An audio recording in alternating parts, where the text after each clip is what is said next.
2012 and 2 runner-up finishes here. His Pro Car safety qualified Chevy clocks in now 5th at 50.46 for Kane.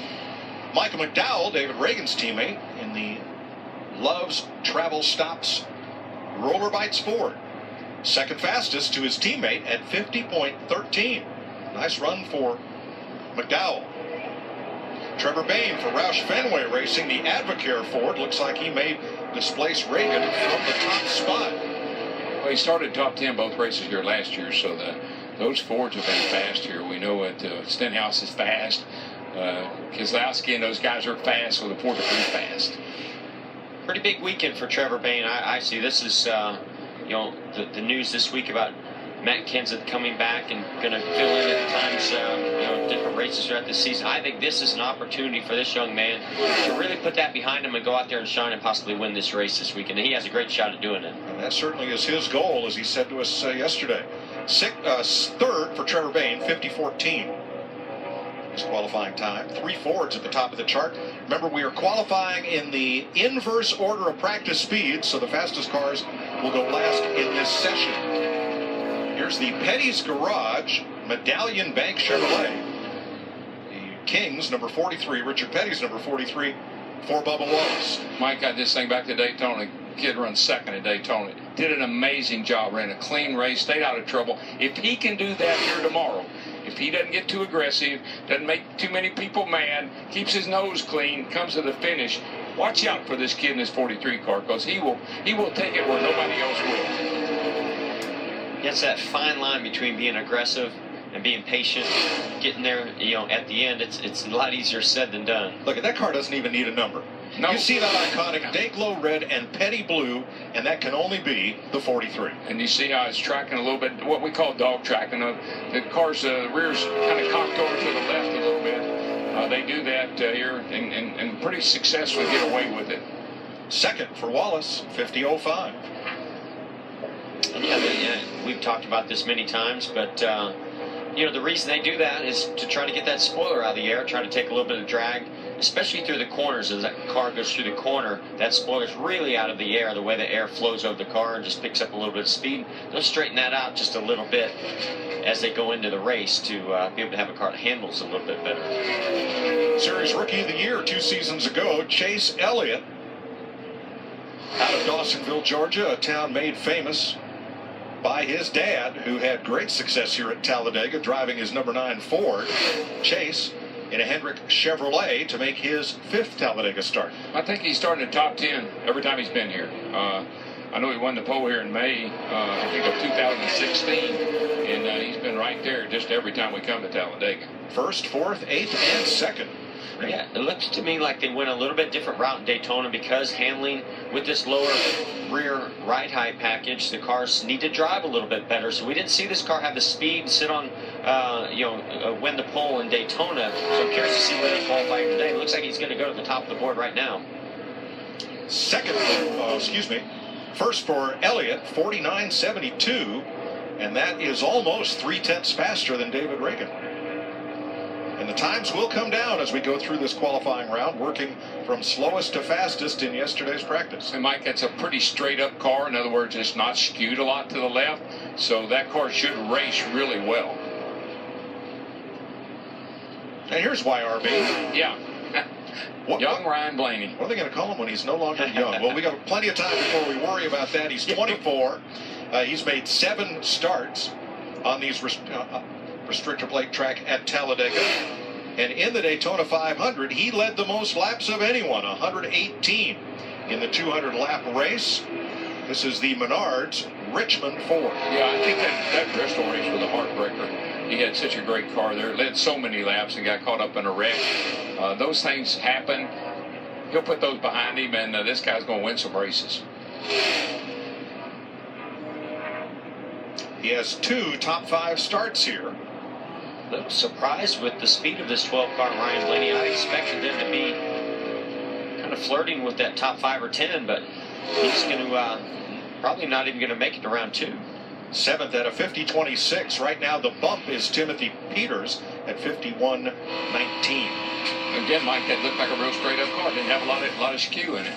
that slows it down a little bit. Last spring, Ricky Stenhouse Jr. came here on a mission in his Roush Fenway Ford. Got a push from the 5 of Casey Kane, held off the 18 of Kyle Busch, dropped to the bottom coming into the tri-oval, and as they came to the line 4 wide, Stenhouse, the winner. You know what, that made that win, I know every win is special. He won that race from the pole. So not only did he have a fast car that won the pole, he had a fast car that won the race. He became the 11th Cup driver to get his first victory here at Talladega in the Cup Series. Ford has won the last 5 races here. Yeah, we've seen where Chevrolets have dominated qualifying here, but the Fords have definitely dominated the race. Since Brian Patty became his crew chief last year, he has a pole and a 5th place qualifying effort here.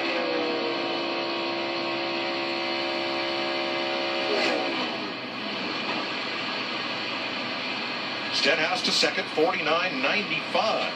His average finish at Talladega is second best among all drivers who started at least 3 races here. Pete Hamilton has the best average of all, including a couple of wins.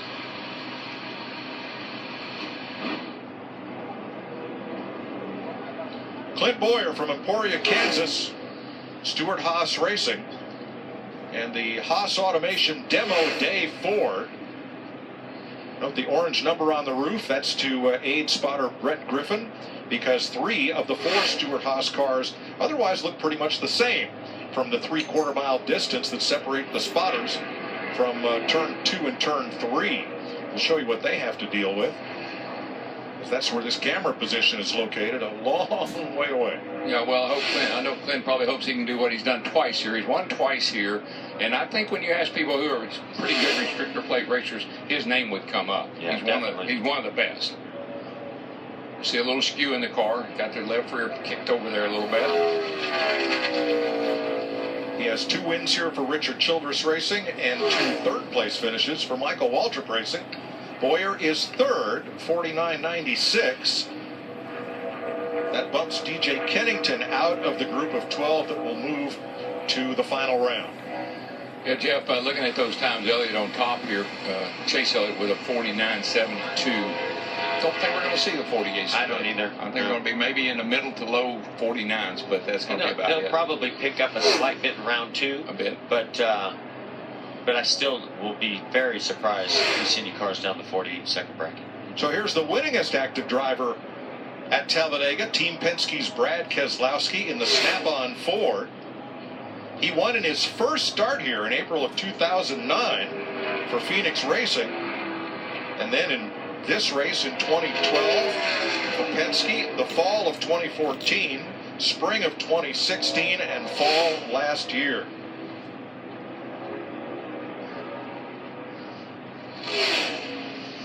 Running right now, you see that interval in the lower right corner? That means he's 14/100ths of a second off of Chase Elliott. That box will go green if he any driver turns faster than the fastest time so far. Second for Keselowski, 49.94. I think one thing that really helps Brad is spotter. Joey Meyer is a great spotter here. Really know that he and Brad trust him. When he says go high, he goes high. He says so go low, he goes low. Brad does some amazing things with that car when he's out front. Yeah, he's going to be a major factor in this race tomorrow for sure. So's this guy, Daytona 500 winner. He had the second fastest lap in practice yesterday that was not part of a drafting group. Talking about Kurt Busch in the Monster Energy Haas Automation Ford. Hey, Mike, I'm able to look at the time since they go across the start-finish line. But on their get-up-to-speed lap, he was 4/10 of a lap quicker on his get-up-to-speed lap than Chase Elliott was. Wow. Yeah, when we looked at single-car runs yesterday, the 41 and the 10 were the cars that we highlighted as the ones that had the most speed. Lower right of your screen, that box is green. That means Busch is faster. Well, that thing is really... That's why it's fast. That's part of the reason why it's fast. Oh, my gosh. They went extreme. But, you know, he's still looking for his first top 5 this year. Wow. Quite a his bit first faster. front row start Whoa, at Talladega. that may- 49-38. Yeah, we may have to rethink those 48s. That's a nice lap.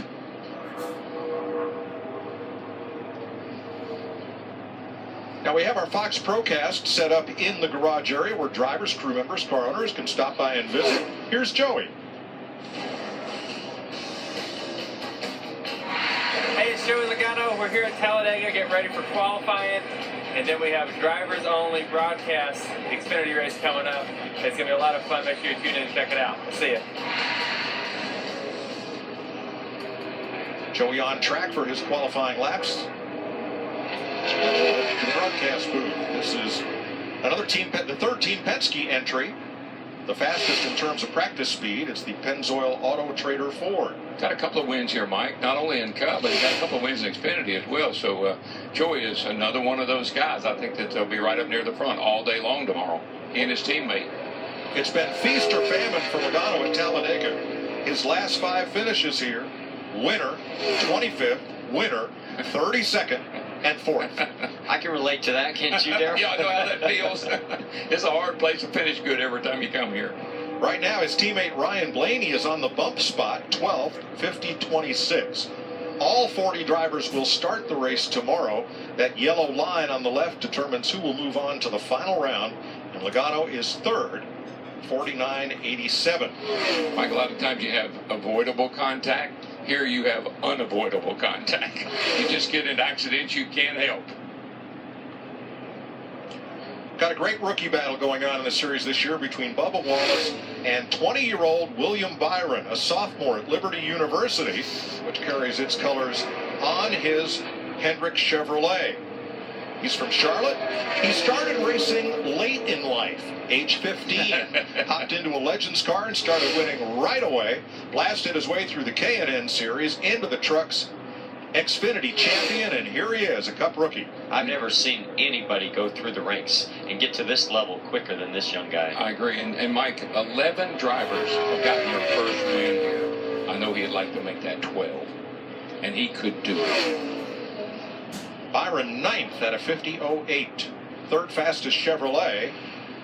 He and Bubba Wallace, the other rookie contender, right together. All right, guy rolling out here. Got a lot going for him. He won the pole at Daytona. Alex Bowman, who replaced the retired Dale Earnhardt Jr. in the number 88 for Hendrick Motorsports.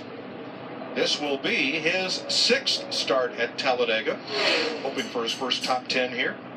DW Hendrick Motorsports has 3 shots in adding to that 11 drivers getting their first career win here at Talladega. They do, yes sir, they do, Larry. And this 88, by the way, it's won the pole for the last 3 plate races.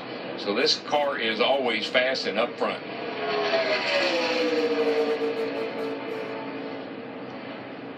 Climbing the ladder on the backstretch and into turn 3. Falling off just a little bit as you see that number in the lower right corner increase. I just coming off 4. Right now, everybody, look at that gap between first and second. I mean, it's really a tight gap between second and 8th, and that's where Alex Bowman's going to kind of fall in there. But that's a huge gap between first and second, between Kurt Busch and Chase Elliott. So I don't know who's going to flirt with that other than maybe one of those Stewart-Haas teammates. 7th for Alex Bowman. He's the 2nd fastest Chevrolet to his teammate Chase Elliott, 49.97. And here is the 4th Hendrick Motorsports Chevrolet. It's the lowest Chevy for 7-time series champ Jimmy Johnson, making his 33rd Talladega start. Got 2 wins here, Mike, plus a pole. But again, look at the car. And Jeff and I know, I think that's the right we say, that's a pretty straight up car. Doesn't have a lot of skew in it. Skew seems to be the secret, or not a secret now because everybody does it. They want to go really, really fast. It's what we saw in Kurt Busch's car. Had a huge amount of skew in it. Yeah, and think back to Alex Bowman when he sat on the pole in Daytona and then they went to the duels. He actually basically pulled off of that track until they could straighten that car out for handling in the race. Now down the lower right, we have changed our delta there to the bubble position. The run to get into the top 12 to run for round 2. As you see Johnson on the left, speed building. Looks like he's going to break into the top 12, displacing Ford driver Trevor Bayne.